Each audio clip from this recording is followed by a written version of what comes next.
आज के कार्यक्रम के मुख्य अतिथि डॉक्टर मोहन यादव जी, मंच पर विराजमान सभी गणमान्य बंधु, यहाँ पर इसमें उपस्थित कुलगुरु, कुलाधिपति, वाइस चांसलर्स और इस सभागृह में उपस्थित युवा, पर्यावरण प्रेमी छात्र और छात्राओं। जब यहाँ पर बोला जा रहा था कि मैं पर्यावरण के बारे में बहुत कुछ जानता हूँ, तो मैं बड़ा डिप्रेशन में आ रहा था।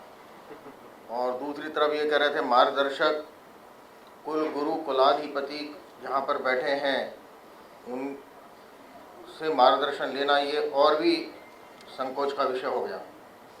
लेकिन मैं मेरे मन की 2-3 बातें जो आती हैं वो बताता हूँ।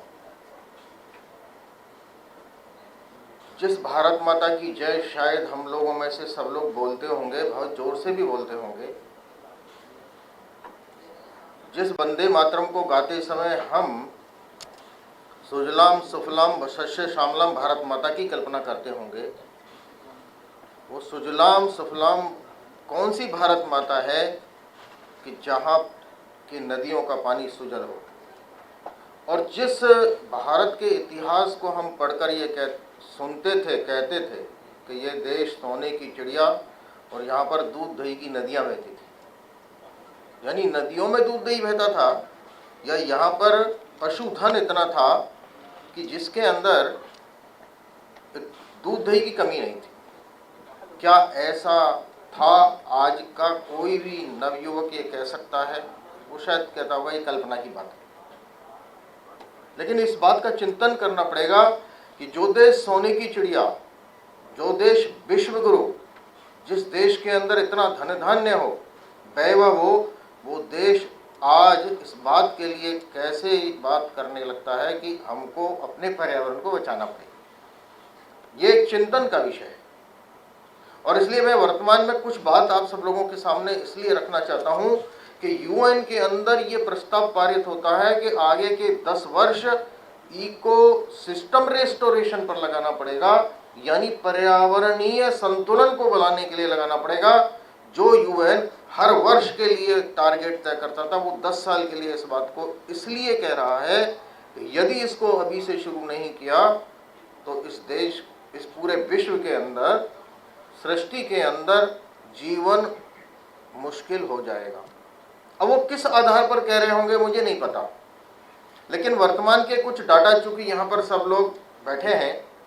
और दूसरी बात, मेरे को एक बात कहना है कि जब कभी भी इस देश का शिक्षक, इस देश का कुल गुरु समाज परिवर्तन के लिए कटिबद्ध हो जाता है तो युग परिवर्तन शुरू हो जाता है। यहाँ पर सब बैठे हुए हैं। केवल एक शिक्षक ने, चाणक्य ने चंद्रगुप्त तैयार करके इस देश के भविष्य को बदल दिया था। शिवाजी को बनाने वाला कोई था, विवेकानंद को बनाने वाला। जिस समय ये शिक्षक या किसी देश का विश्वविद्यालय और उसके कुलगुरु आगे आ जाते हैं तो ये समझिए कि परिवर्तन की वेला शुरू हो गई है। यहाँ मैं इतने सारे कुलगुरु, कुलाधिपति और हमारे आचार्य को देख रहा हूँ, और वो पर्यावरण के प्रति इस प्रकार से आगे बढ़कर चिंतन कर रहे हैं, तो इस देश का भविष्य जो आगे आने वाली पीढ़ी के रूप में हमारे विश्वविद्यालयों में हमको मिलेगा, उसको एक दिशा मिलेगा, तो देश की परिवर्तन निश्चित होने वाला है। लेकिन वर्तमान में इस बात का चिंतन करना आवश्यक है कि आखिर, जैसा अभी मेरे मुख्य वक्ताओं ने ये बता दिया कि ये स्थिति क्यों आई, तो इस स्थिति की आने के कारण मैं कुछ डाटाज के साथ ही आपको बताना चाहता हूँ कि एपीजे अब्दुल कलाम के पास एक 12 साल की बच्ची आती है और वो कहती है, सर मुझे है ना देशभक्ति करना है। देशभक्ति करने के लिए क्या करना पड़ेगा? मुझे पैट्रियोटिज्म के लिए आगे करना पड़ेगा। तो एपीजे अब्दुल कलाम उस छोटी सी मासूम बच्ची को कहते हैं, बेटी यदि तुमको सही में देशभक्ति करना है तो एक पेड़ लगाओ। क्या पेड़ लगाना देशभक्ति है? एपीजे अब्दुल कलाम जैसे किसी विद्वान ने इस बात को कहा है तो उसको हमको समझना पड़ेगा। हमारे शास्त्रों में तो माता भूमि पुत्रो अहम प्रतिविद्या की बात कही गई होगी, लेकिन एपीजे अब्दुल कलाम उस बच्ची को एक पेड़ लगाने की क्यों क्या कहा हमको इस पर चिंतन करना पड़ेगा। लेकिन दूसरा है पक्षी, और दूसरा हम देखेंगे तो आज किसी छात्र से ये पूछा जाए कि विश्व का सबसे ऊंचा कचरे का पहाड़ कहाँ है, तो हमको ये गर्व से कहना पड़ेगा या शर्म से कहना पड़ेगा, विचार करने का है कि वो दिल्ली का एक कचरे का पहाड़ है, गाजीपुर का, जो कुतुब मीनार से भी ऊंचा है।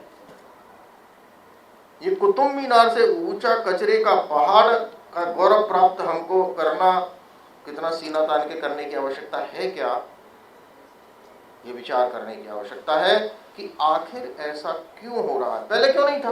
पहले कचरा नहीं होता था, ऑक्सीजन की कमी नहीं होती थी। लाखों साल से जो सृष्टि चली आ रही थी वो 300 साल पहले से क्यों हुआ कि जब औद्योगिकरण प्रारंभ हो गया, औद्योगिकरण के कारण प्रोडक्शन बढ़ गया, प्रोडक्शन बढ़ गया तो उसका कंजम्पशन कैसे हो, तो इस इंसान की आदतों को खराब करके उसको कंज्यूमरिज्म की तरफ बढ़ा दिया गया, और इसलिए एक के साथ एक फ्री का कार्यक्रम चालू हो गया।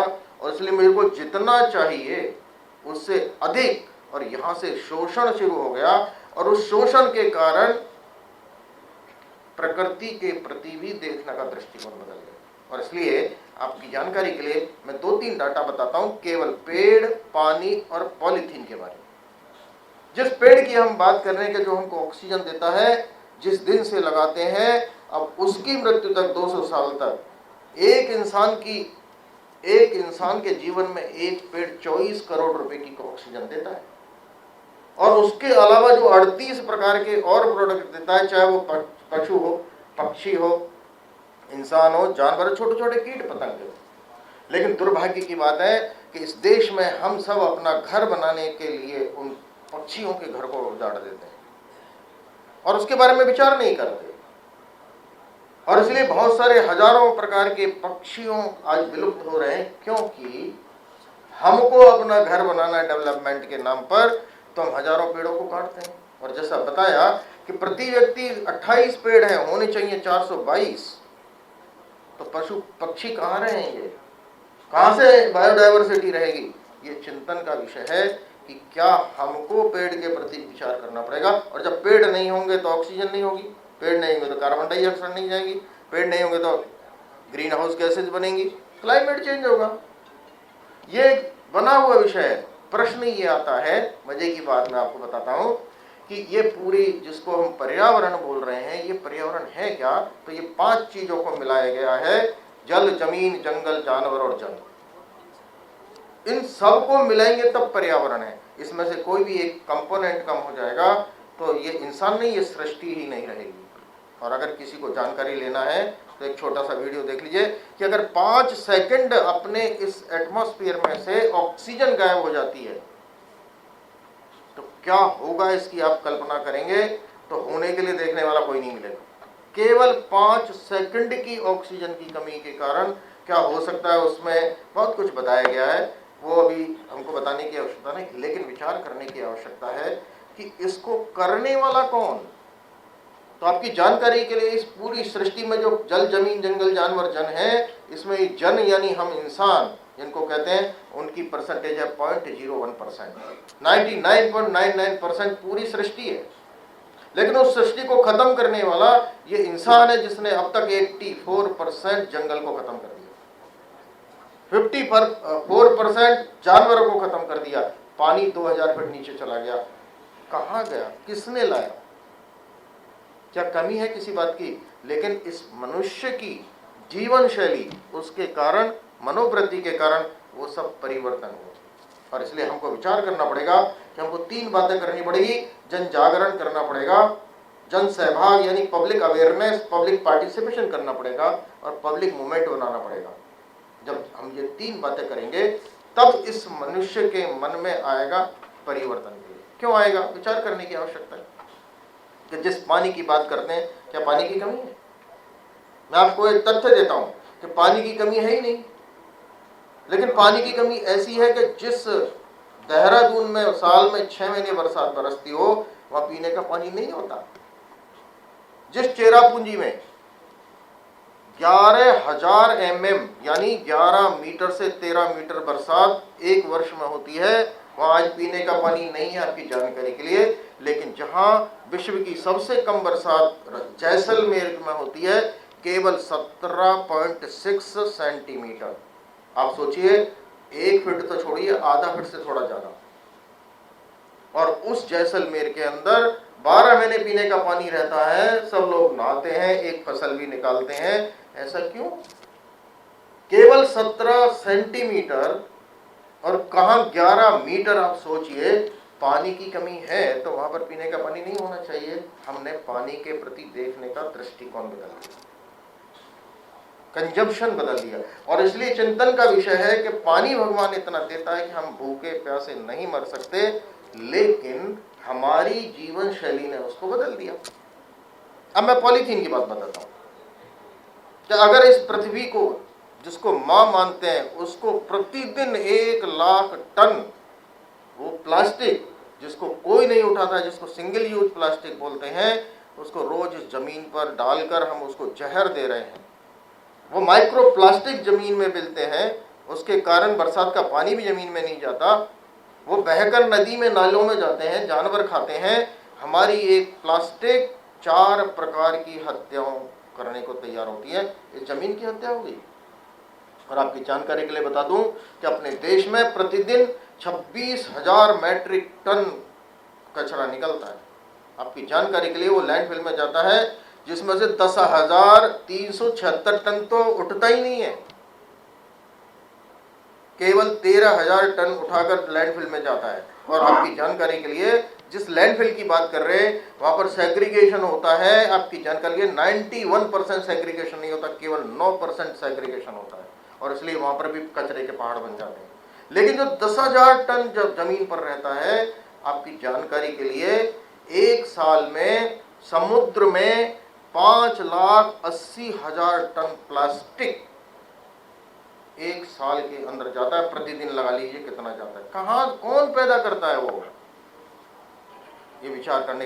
दूध की थैलियों का जो कॉर्नर कटता है, वो कॉर्नर ही इतना होता है कि 300 मैट्रिक टन पर डे हम इस जमीन पर डालते हैं। कौन सी म्यूनिसिपैलिटी उठाएगी जी उसको?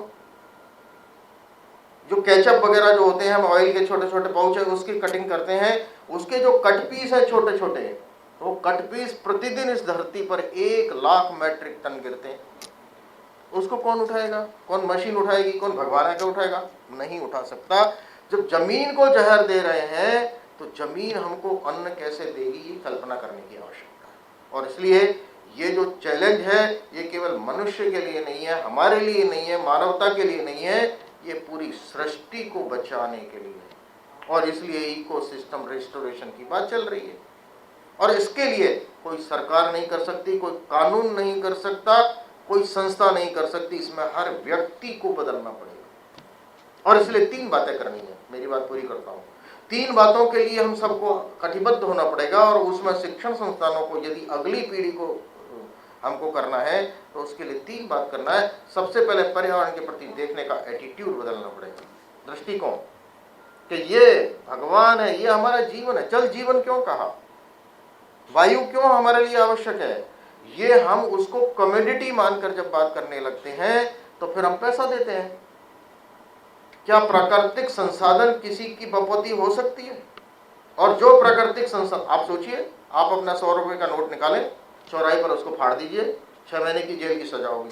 क्यों? नेशनल करेंसी का आप अपमान नहीं कर सकते, आप जला नहीं सकते, क्योंकि वो नेशनल करेंसी है, वो क्राइम है। क्या प्राकृतिक संसाधनों का मिसयूज करना क्राइम नहीं है?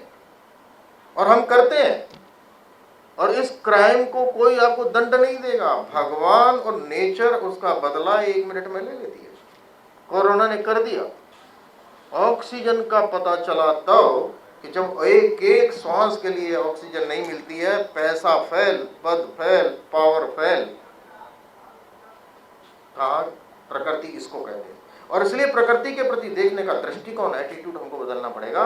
नंबर 2, उसके प्रति एम्पैथेटिक होना पड़ेगा, उसके प्रति संवेदना व्यक्त करनी पड़ेगी। और तीसरा, हमको अपनी जीवन शैली बदलनी पड़ेगी, आचरण बदलना पड़ेगा, लाइफ स्टाइल बदलनी पड़ेगी। और ये लाइफ स्टाइल बदलने का जो काम है, ये हम पर्यावरण संरक्षण गतिविधि के द्वारा समाज के हर व्यक्ति, चाहे छोटा हो चाहे बड़ा हो, लाइट तो सबको चाहिए ना। आपको पता है कि लाइट की जो खर्चा होता है, मेरे को भी बड़ा आश्चर्य हुआ, 1 यूनिट बिजली कितना कार्बन क्रेडिट करती है, पता है आपको? 1 यूनिट बिजली कितना कार्बन उत्सर्जन करती है, मुझे भी नहीं पता था, सही वैज्ञानिक लोग बता सकते हैं। 850 kg कार्बन 1 यूनिट बिजली करती है।